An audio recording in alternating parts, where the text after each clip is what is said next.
बिस्मिल्लाहि वस्सलातु वस्सलामु अला रसूलिल्लाह अल्हम्दुलिल्लाहिल्लज़ी हदाना लिहाज़ा वमा कुन्ना लिनहतदिया लौला अन हदानल्लाह। हम अल्लाह सुब्हानहु व तआला का बहुत शुक्र अदा करते हैं जिसकी हिदायत से हम ये सफ़र यानी कुरान पाक सीखने का सफ़र शुरू करने जा रहे हैं और इंशाअल्लाह अल्लाह के करम से उन लोगों में शामिल हो जाएंगे जो कुरान पाक सीखते और सिखाते हैं। अगर हम इस आयत पे गौर करें तो यहाँ पे हम देखते हैं कि सबसे पहली चीज़ ये है कि हमने हर हाल में और हर चीज़ में अल्लाह सुब्हानहु व तआला का शुक्र अदा करना है। जैसे कि कुरान मजीद में सूरत अल-फातिहा अल्हम्दुलिल्लाह से शुरू होती है। फिर उसके बाद अल्लाह ताला का सबसे बड़ा करम ये है कि वो अल्लाह की हिदायत हासिल हो और हम अल्लाह का शुक्र अदा करते हैं कि उसने हमें ये हिदायत अता फ़रमाई है कि हम उसकी किताब को सीखें और सिखाएँ। फिर उसके बाद इंशाअल्लाह हम मसनून दुआ से अपना कोर्स शुरू करते हैं। अल्लाहुम्मा अन्फ़अना बिमा अल्लमतना व अल्लिमना मा यनफ़अुना व ज़िदना इल्मा। कि ए अल्लाह सुब्हानहु व तआला जो आपने हमें सिखाया है उसे हमारे लिए फ़ायदेमंद फ़रमा और हमें वो भी इल्म अता फ़रमा जो हमारे लिए मुफ़ीद हो और हमारे इल्म में इज़ाफ़ा फ़रमा। और इसी तरह से ये दुआ जो है जो कि मदारिस में बच्चों को या मदारिस में तलबा को आम तौर पे सिखाई जाती है, रब्बि यस्सिर वला तुअस्सिर व तम्मिम बिल खैर। कि ए अल्लाह हमारे सीखने में हमारी मदद फ़रमा और इसे हमारे लिए आसान फ़रमा और इसे हमारे लिए मुश्किल ना फ़रमा और खैरियत के साथ मुकम्मल करने की तौफ़ीक अता फ़रमा। इल्म हासिल करने की हिदायत जैसा कि कुरान पाक में अल्लाह सुब्हानहु व तआला ने फ़रमाया, इक़रा व रब्बुकल अकरम अल्लज़ी अल्लम बिल क़लम। पढ़िए और आपका रब बहुत करीम है जिसने कलम के ज़रिए इल्म सिखाया।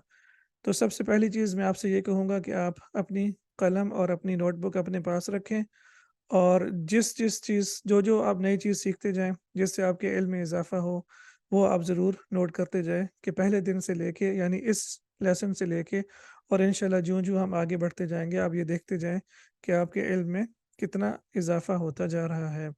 और फिर उसके बाद आपने ये भी है करना है कि अगले सबक पर जाने से पहले अपने पिछले सबक पर अबूल हासिल कर लें, अच्छे से सीख लें ताकि जब आप आगे जाएँ और वो मुख्तलिफ़ किस्म की टर्म्स यूज़ हों या जो भी बात की जाए तो फिर आपको किसी तरह की कन्फ्यूजन ना हो। जब हम अरबी ज़ुबान की बात करते हैं तो कुरान फ़हमी के लिए अरबी ज़ुबान में आम तौर पर 3 चीज़ों के बारे में सीखा जाता है। वैसे तो अ, हर ज़ुबान में और ख़ासकर अरबी ज़ुबान में बहुत सारी चीज़ें होती हैं, जैसे उसमें अदब है, शायरी है और इसी तरह से बहुत सारी चीज़ें होती हैं, लेकिन कुरान फ़हमी के लिए आम तौर पे जो चीज़ सीखी जाती है वो है अन-नहव, जिसे ग्रामर या इस्म कहते हैं। आम तौर पे नहव में इस्म के बारे में डिस्कशन की जाती है और इंशाअल्लाह ये चीज़ें हम आहिस्ता-आहिस्ता और एक-एक करके आगे के असबाक में पढ़ेंगे। फिर उसके बाद असर्फ़ मॉर्फ़ोलॉजी जिसे फ़ेल के बारे में जिसमें पढ़ा जाता है और फिर उसके बाद अल-बलागतु जिसमें तशबीह और इस्तिआरा, इल्मुल मानी और इस तरह की चीज़ें जो है वो पढ़ी जाती हैं। अल-बलागा का लफ्ज़ का मादा वही है जैसे बलगा यबलुगु बलागतन यानी पहुँचना। जैसे हम उर्दू में लफ्ज़ इस्तेमाल करते हैं बालिग, तो बालिग का लफ्ज़ उस बच्चे के लिए इस्तेमाल किया जाता है जो कि उम्र की एक ख़ास पुख्तगी पे पहुँच जाता है। तो जब हम ज़ुबान सीखना शुरू करते हैं तो हम भी एक बच्चे की तरह होते हैं। जिस तरह से शुरू करते हैं आहिस्ता-आहिस्ता और फिर इंशाअल्लाह आगे बढ़ते जाते हैं और फिर उसकी पुख्तगी को पहुँच जाते हैं। तो हम नहव के बारे में पढ़ेंगे, सर्फ़ के बारे में पढ़ेंगे और फिर इंशाअल्लाह अल्लाह ने चाहा तो बलागत के बारे में भी पढ़ेंगे और जब आप सर्फ़ और नहव स्पेशली जब आप नहव पढ़ लेंगे तो आपका इंशाअल्लाह तकरीबन 30% जो बलागत है वो मुकम्मल हो जाएगी और सर्फ़ पढ़ने के बाद इंशाअल्लाह आपकी 50% जो है वो बलागत मुकम्मल हो जाएगी और फिर उसके बाद बाकी का जो 50% है वो इंशाअल्लाह कोर्स मुकम्मल करने के बाद जब एक दफ़ा आप लाइन पे आ जाएँगे, तो उसके बाद इंशाअल्लाह अल्लाह सुब्हानहू व तआला जब शरह सदर फरमाते हैं, तो फिर आगे चीज़ें जो है वो आसान होना शुरू हो जाती हैं। जैसा कि मैंने आपसे पहले लेसन में वादा किया था कि इंशाअल्लाह हम अपने कोर्स का आगाज़ हरूफ अल-हिजा यानी अल्फ़ाबेट से करेंगे, तो इंशाअल्लाह यहाँ से शुरू करते हैं अपना सबक हरूफ अल-हिजा और इन हरूफ को हरूफ अल-बिना यानी वो हरूफ जो अल्फ़ाज़ बनाने के लिए इस्तेमाल होते हैं, कहते हैं। ان کا اپنا کوئی معنی نہیں ہوتا۔ اب یہاں پہ ایک چیز نوٹ کرنا بہت ضروری ہے کہ جو حروف ہیں عربک میں، اس کی کافی اقسام ہیں، اور ہم ان کے بارے میں ایک ایک کر کے آگے بڑھتے جائیں گے۔ تو جو سب سے پہلی قسم ہمارے سامنے آئی ہے حروف کی، وہ ہے حروف الہجاء یا حروف البناء، یعنی وہ حروف جن سے ہم مختلف الفاظ بناتے ہیں، اور ان کی تعداد جو ہے وہ 28 ہے۔ عام طور پہ جو ہے وہ کتابوں میں یا علماء جو ہے بیان کرتے ہیں کہ ان کی تعداد 28 ہے، اور اس کے بعد اگر حمزہ کو بھی ان کا حصہ مان لیا جائے حروف الہجاء کا، تو پھر یہ 29 ہو جاتے ہیں، 29 ہو جاتے ہیں۔ اور حمزہ بیسیکلی اگر آپ یہاں پہ دیکھیں تو یہ عین کا جو ہے وہ پہلا حصہ ہے، اس کو لے لیا جاتا ہے، تو اس لیے بعض گرامیرین کے نزدیک جو ہے وہ اسے لفظ کا حصہ یا علیحدہ سے ایک حرف مانتے ہیں، اور بعض اسے علیحدہ سے ایک حرف نہیں مانتے۔ اس میں اختلاف کی کوئی بات نہیں ہے۔ یہ بھی آپ دیکھ سکتے ہیں کہ عربی کا حصہ ہے، سیکھنے کا حصہ ہے، تو اس لیے جو ہے مین جو ہمارے پاس حروف ہیں وہ 28 ہیں، اور اگر اس میں حمزہ بھی شامل کر لیا جائے تو پھر وہ 29 ہو جاتے ہیں۔ اور عربی میں جب ہم ان حروف کو پڑھیں گے تو پھر یہ اردو سے مختلف ہیں۔ اب ظاہری بات ہے، ہمارا جو ایم ہے، ٹارگٹ ہے، وہ عربی زبان سیکھنا ہے، تو اس میں سب سے پہلی چیز یہ ہے کہ ہم نے ان حروف کو اس طرح سے پڑھنا ہے جس طرح سے عربی زبان میں پڑھے جاتے ہیں۔ اب یہاں پہ میں ایک دفعہ آپ کے سامنے پڑھ دیتا ہوں، لیکن اگر آپ ان کی صحیح لائک نطق یا پروننسیشن سیکھنا چاہتے ہیں تو پھر آپ میرے جو تجوید کے لیسنز ہیں اس میں میری ویڈیوز ہیں جس میں میں نے صحیح سے ان کو پڑھنے کا طریقہ سکھایا ہے، تو آپ ان کو ویڈیوز دیکھ کے انشاءاللہ سیکھ سکتے ہیں۔ حروف کی ادائیگی جو ہے میرے خیال میں اسپیشلی قرآن پڑھنے کے لیے سب سے زیادہ امپورٹنٹ ہے، کیونکہ اگر خدا نخواستہ حروف غلط پڑھے جائیں تو پھر جو معنی ہے وہ تبدیل ہو جاتا ہے۔ عربی زبان میں اٹس اوکے، لیکن جب ہم قرآن کی بات کرتے ہیں تو پھر ہمارے مخارج جو ہیں وہ بالکل صحیح ہونے چاہیے۔ تو پہلا جو ہے وہ الفن، تو عربی میں جو تنوین کے ساتھ پڑھے جاتے ہیں، الفن با ان۔ اب اگر آپ یہاں پہ دیکھیں تو آپ نے فرق یہ دیکھنا ہے کہ اردو میں ہم جو ایسے پڑھتے ہیں بے پڑھتے ہیں، الف اور اس کے بعد بے تے فے۔ تو سب سے پہلی چیز یہ ہے کہ وہ الفاظ یا وہ حروف انفیکٹ جو اے کی ساؤنڈ سے پڑھے جاتے ہیں وہ عربی میں آ کی ساؤنڈ سے پڑھے جائیں گے۔ جیسے یہاں پہ با ان، تو اردو میں ہم بے پڑھتے ہیں، لیکن یہاں پہ ہم اس کو با ان، پھر اس کے بعد تا ان، اس کو تے نہیں پڑھیں گے، ثا ان، اس کو تے نہیں پڑھیں گے، ثا ان، جیم ان، ہا ان، اس کو ہم ہے پڑھتے ہیں تو یہ ہا ان، اور اسی طرح سے خا ان، تو اس کو ہم خے نہیں پڑھیں گے، خا ان، دال ان، ذال ان، را ان، زائن، سین ان، شین صاد، یہ صاد ہے، سواد نہیں ہے، اور ضاد، یہ ضاد ہے، ضواد نہیں ہے۔ طا، طا موٹا پڑھا جائے گا، اور یہ بھی جو ہے انفیکٹ یہاں پہ خا اور صاد اور ضاد طا ضا، یہ وہ حروف ہیں جو موٹے پڑھے جاتے ہیں۔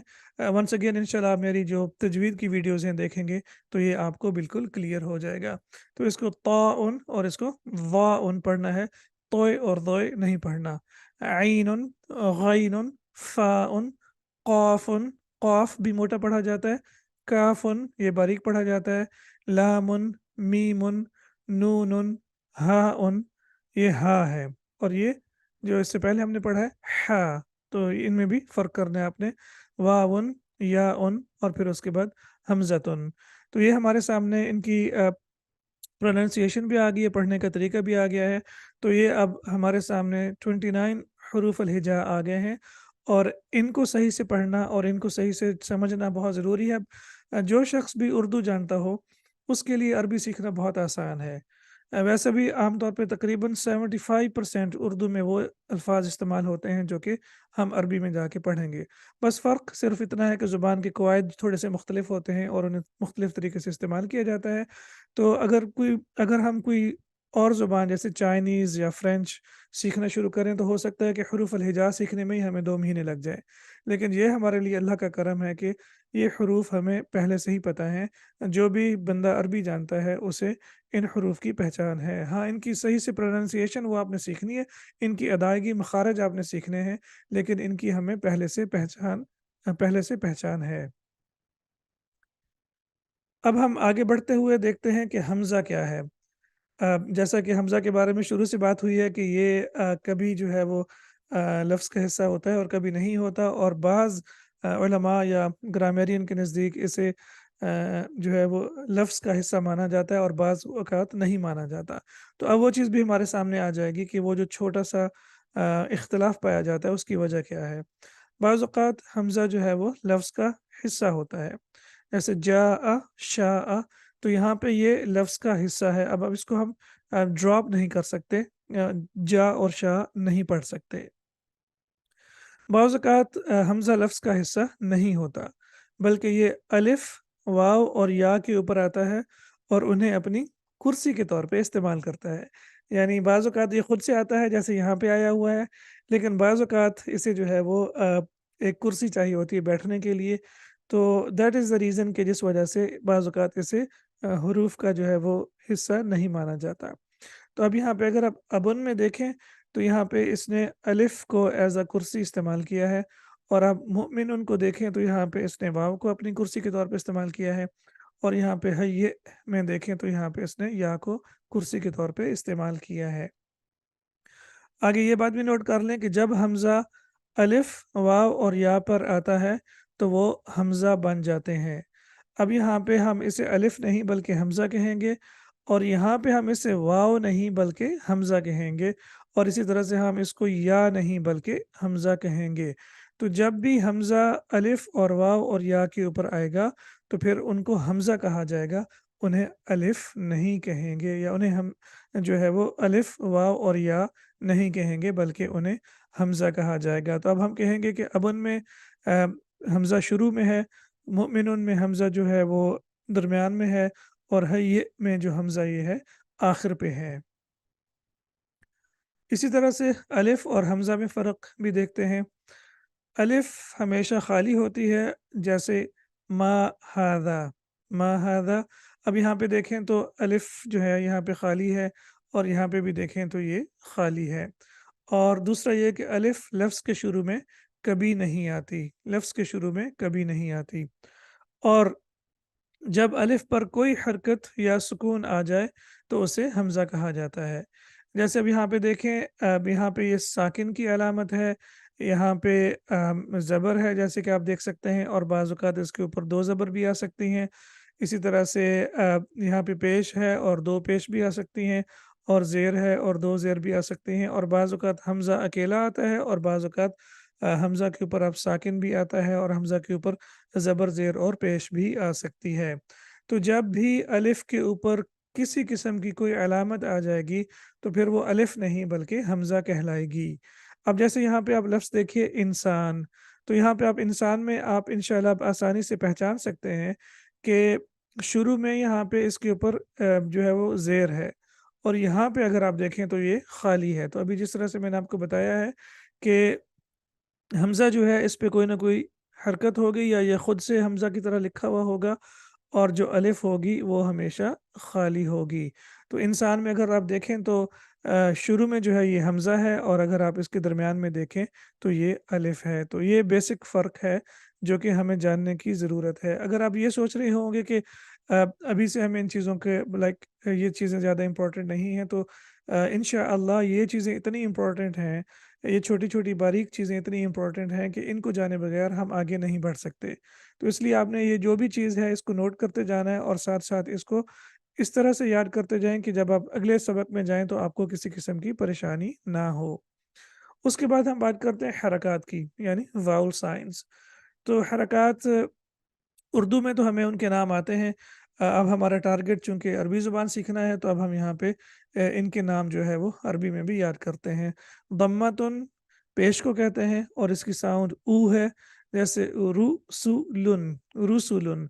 फ़तहतुन ज़बर, और इसकी साउंड जो है वो आ है, जैसे कतबा। اور اسی طرح سے کسرتن زیر کو کہتے ہیں اور اس کی ساؤنڈ جو ہے وہ ای ہے، سمیع سمیع۔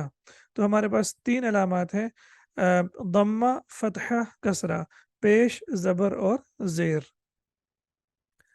اسی طرح سے جس حرف پر ضمہ ہو اسے مضموم کہتے ہیں، اور جس حرف پہ فتحہ ہو اسے مفتوح کہتے ہیں، اور اسی طرح سے جس حرف پہ کسرہ ہو اسے مکسور کہتے ہیں، اور متحرک جس حرف پر کوئی حرکت ہو اسے متحرک کہتے ہیں۔ جیسے یہاں پہ آپ دیکھیں، جو عیلا، جو عیلا، تو جیم کو کہیں گے کہ ہم یہ مضموم ہے، اور عین کو ہم یہ کہیں گے کہ یہ مکسور ہے، اور لام کو ہم یہ کہیں گے کہ یہ مفتوح ہے، اور اسی طرح سے یہ تینوں، ایک، دو اور تین، یہ تینوں کے تینوں حروف جو ہیں یہ متحرک ہیں، کیونکہ ان تینوں کے اوپر کوئی نہ کوئی علامت موجود ہے۔ حرف مدہ، اسی طرح سے اگر ہم حرف مدہ کی بات کریں تو وہ بھی تین ہیں۔ واو مدہ، واو اور اس کی جو ساؤنڈ ہے یہ او ہے، جیسے رسولن، رسولن، تو اسے بیسیکلی 2 سیکنڈ کے لیے کھینچ کے پڑھا جاتا ہے۔ زبر کو 1 سیکنڈ کے لیے کھینچ کے پڑھتے ہیں، جیسے را، اور جب آپ واو کو پڑھیں گے تو پھر آپ رسولن۔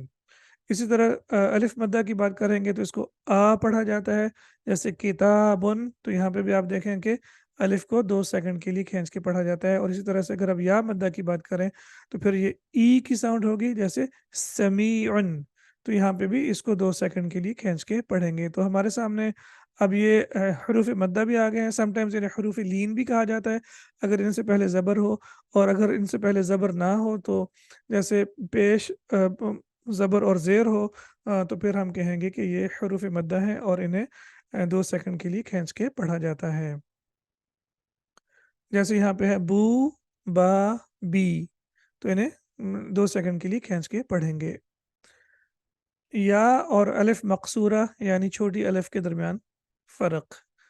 یا عربی کی کتابوں میں یا کے نیچے 2 نقطے ہوتے ہیں، لیکن قرآن میں نقطوں کے بغیر آتی ہے۔ یہ کسی لفظ کے شروع، درمیان یا آخر میں آ سکتی ہے، عام طور پہ اس سے پہلے زیر ہوتی ہے۔ یومن، یہاں تو یہ شروع میں آ گئی، دینن یہاں پہ درمیان میں آ گئی اور اس سے پہلے زیر ہے، اور اسی طرح سے ربی، یہ جو ہے یہاں پہ اینڈ پہ آ گئی اور اس سے پہلے بھی زیر ہے، ربی۔ تو اب یہاں پہ آپ دیکھیں تو ہمارے سامنے یا آ گئی ہے۔ اب ہم دیکھتے ہیں کہ الف مقصورہ کیا ہے۔ مقصورہ کا مطلب ہوتا ہے چھوٹا، یعنی اس کو ہم چھوٹی الف بھی کہتے ہیں۔ تو ہم یہاں پہ الف مقصورہ سے پہلے زبر آتی ہے اور یہ ہمیشہ لفظ کے آخر میں آتی ہے، اس کے اوپر کھڑی زبر بھی آتی ہے۔ اور اگر ہم مصحف یعنی قرآن پاک میں دیکھیں تو اغنا، یہاں پہ آپ دیکھیں گے کہ یہاں پہ نون کے اوپر جو ہے یہ کھڑی زبر ہے، بیسیکلی یہ الف مقصورہ سے پہلے آئی ہے، یہ الف مقصورہ کے اوپر آئی ہے، تو ہم اسے کہیں گے کہ یہ جو ہے وہ الف مقصورہ ہے۔ اور یہ عام طور پہ انڈو پاک مصحف، مصحف یعنی قرآن مجید کی کاپی کو کہتے ہیں بیسیکلی مصحف، کیونکہ قرآن تو اللہ کا کلام ہے جو نازل ہوا ہے، اور جو کتاب کی شکل میں ہمارے سامنے ہوتا ہے ہم اسے مصحف کہتے ہیں۔ تو یہ ہم انڈو پاکستان میں جو قرآن پاک پڑھتے ہیں اس میں اس طرح سے لکھا جائے گا، اور اگر آپ بات کریں مدینہ مصحف کی تو پھر اس میں آپ دیکھیں گے کہ اس میں ایک زبر بھی لکھی جاتی ہے اور پھر اس کے اوپر اس کے ساتھ ساتھ کھڑی زبر بھی آتی ہے، تو یہاں پہ زبر اور کھڑی زبر دونوں آئیں گی، لیکن اگر ہم مصحف عثمانی کی بات کریں گے تو اس میں صرف کھڑی زبر آئے گی۔ تو انشاءاللہ جب کبھی بھی ہم اللہ پاک ہمیں موقع دے، حرمین میں جائیں گے اور وہاں پہ ہمیں مدینہ مصحف پڑھنے کا موقع ملے تو پھر یہاں پہ یہ تھوڑا سا اس میں ڈفرینس ہوگا۔ قرآن میں یا اور الف مقصورہ کی پہچان، اب ہم کس طرح سے پہچان کریں گے کہ یہ یا ہے یا الف مقصورہ ہے؟ تو جیسے میں نے آپ کو بتایا کہ اس سے پہلے زیر ہوگی یا زبر ہوگی یا تنوین، یعنی اس کے اوپر کوئی نہ کوئی حرکت ہوگی، اور الف مقصورہ جو ہے اس سے پہلے زبر ہوگی یا اس کے اوپر کھڑی زبر ہوگی۔ جیسے کہ ہم پہلے پڑھ چکے ہیں کہ قرآن میں یا سے پہلے زیر ہوگی یا اس پر کوئی نہ کوئی حرکت ہوگی، اور جو چھوٹی الف ہے یہ ہمیشہ آخر میں آئے گی اور اس کے اوپر کھڑی زبر ہوگی۔ اب آپ کے سامنے سورہ لہب یا سورہ مسد، اس کے دونوں نام ہیں، آ گئی ہے، اور اس میں اگر آپ غور کریں تھوڑا سا تو اس میں آپ کو یہاں پہ دیکھیں تو آپ کو یہ نظر آئے گی، اور یہاں پہ زیر ہے تو اس کو ہم کہیں گے کہ سب سے پہلے یا کے اوپر زبر ہے، تو यहाँ पे ये या है हमारे सामने। इसी तरह से यहाँ पे ज़ेर है अभी, तो ये भी हमारे सामने या आ गई है। और यहाँ पे खड़ी अलिफ़ आई है तो हम फिर ये कहेंगे कि ये अलिफ़ मक़सूरा है। इसी तरह से अगर आप आगे बढ़ते जाएँ तो फिर यहाँ पे भी अलिफ़ मक़सूरा आपके सामने आ गई है। तो यहाँ पे या है, इसके ऊपर ज़बर है, और यहाँ पे अगर आप देखें तो इसके ऊपर अलिफ़ मक़सूरा है। तो ये या है और ये हमारे लिए क्या है, छोटी अलिफ़ या अलिफ़ मक़सूरा है। और इसी तरह से यहाँ पे या से पहले ज़ेर है। तो अल्हम्दुलिल्लाह अभी यहाँ पे आप कुरान पाक में देखें तो हमारे सामने जो है वो 6 मिसालें आ गई हैं, जिसमें से 4 जो हैं वो या की हैं और 2 मिसालें हमारे सामने अलिफ़ मक़सूरा की हैं, और हम पहचान इस तरह से कर रहे हैं कि इनके ऊपर खड़ी ज़बर है। इसी तरह से अलिफ़ की एक और किस्म होती है जिसे हम कहते हैं अलिफ़ ममदूदा। और अलिफ़ ममदूदा, जब अलिफ़ के बाद हमज़ा आए तो उसे अलिफ़ ममदूदा यानी लंबी अलिफ़ कहते हैं। जैसे सहराउ, सफ़राउ, उलमाउ। तो हो सकता है कि आज से पहले हमें सिर्फ़ अलिफ़, एक ही अलिफ़ का पता हो जो कि हरूफ़ अल हिजा के शुरू में आती है। लेकिन अल्हम्दुलिल्लाह आज हमें ये पता चल गया है कि अलिफ़ की बेसिकली 3 अक़साम होती हैं। एक अलिफ़ जो कि हरूफ़ अल हिजा के शुरू में आती है, एक अलिफ़ मक़सूरा या छोटी अलिफ़, और एक अलिफ़ ममदूदा यानी लंबी अलिफ़। तनवीन क्या है? बेसिकली तनवीन जो है वो 2 पेश, 2 ज़बर और 2 ज़ेर को कहते हैं, और ये बेसिकली नून की साउंड ही होती है, इसीलिए इसे तनवीन कहते हैं। तो जब 2 पेश होंगी तो हम उसे कहेंगे दम्मतान। और जैसे किताबुन, तो अब अगर आप देखें तो किताबुन एंड पे हमारे सामने नून की साउंड आ गई है। इसी तरह से फ़तहतान यानी 2 ज़बर और किताबन, और कसरतान 2 ज़ेर यानी किताबिन। तो 2 ज़बर, 2 पेश, 2 ज़बर और 2 ज़ेर को तनवीन कहते हैं, और अरबी में हम कहेंगे दम्मतान, फ़तहतान और कसरतान। सुकून, इसी तरह से ये अलामत भी बहुत इम्पोर्टेंट है, और ये अलामत जैसे कि आपके सामने आ गई है, इसे सुकून कहते हैं। ये 2 तरह से लिखी जाती है, इस तरह से भी और इस तरह से भी। और जैसे कि आप लफ्ज़ कुन के ऊपर देखें तो ये साकिन है, इस पे इस तरह से भी आएगी और इस तरह से भी आ सकती है। और जिस हर्फ पर सुकून हो उसे साकिन कहते हैं। तो अल्हम्दुलिल्लाह ये चीज़ें हमारे सामने आ गई हैं कि मदमूम क्या है, मकसूर क्या है, और इसी तरह से हमें अब ये भी पता चल गया है कि साकिन क्या है। और इसी तरह से जिस लफ्ज़ के ऊपर तनवीन हो उसे मुनव्वन कहते हैं। मुनव्वन यानी तनवीन वाली या तनवीन वाला हर्फ। और उसके बाद एंड पे हमारे सामने तशदीद आ गई है। तशदीद की अलामत जैसे कि आप यहाँ पे देख सकते हैं। और तशदीद बेसिकली इसलिए आती है कि वहाँ पे बेसिकली एक लेटर यानी एक हर्फ होता है, और उस हर्फ को 2 दफ़ा लिखने के बजाय 1 दफ़ा लिख के मर्ज कर दिया जाता है, यानी इदगाम कर दिया जाता है, और फिर वहाँ पे तशदीद डाल दी जाती है। तो इसलिए हम यहाँ पे, और तशदीद यानी इसको थोड़ा-सा फिर तशदीद यानी ज़ोर के साथ भी पढ़ा जाता है। तो जैसे ये होगा रब्बुन, रब्बुन। तो इसको रब्बुन पढ़ना गलत होगा, बल्कि ये होगा रब्बुन। तो जिस लफ्ज़ पे तशदीद आएगी उसे 2 दफ़ा पढ़ा जाएगा, और इसी तरह से जिस लफ्ज़ के ऊपर तशदीद आती है उसे मुशद्दद कहते हैं। तो अल्हम्दुलिल्लाह हमें हुरूफ़ुल हिजा का भी पता चल गया। अलिफ़ और हमज़ा के दरमियान भी फ़र्क पता चल गया। इसी तरह से अलिफ़ मक़सूरा, अलिफ़ ममदूदा और नॉर्मल अलिफ़ में के दरमियान भी पता चल गया। इसी तरह से हमने हरकत के बारे में भी सीख लिया है, और हरूफ़ मद्दा के बारे में भी सीख लिया है, तनवीन के बारे में भी सीख लिया, सुकून के बारे में सीख लिया, और तशदीद के बारे में भी सीख लिया है। तो अल्हम्दुलिल्लाह इंशाअल्लाह हम जैसे-जैसे आगे बढ़ते जाएँगे ये सारी चीज़ें बार-बार दोहराई जाएँगी, बार-बार इस्तेमाल की जाएँगी, तो आप इससे यूज़्ड टू हो जाएँगे। सुब्हानक अल्लाहुम्मा व बिहम्दिका अशहदु अन ला इलाहा इल्ला अंत अस्तगफिरुका व अतूबु इलैक। अस्सलामु अलैकुम व रहमतुल्लाहि व बरकातुहू। इंतहा अद-दर्सु बिअौनिल्लाहि तआला। अल्लाह सुब्हानहु व तआला की मदद से हमारा पहला जो है सबक वो मुकम्मल हुआ। अल्हम्दुलिल्लाह।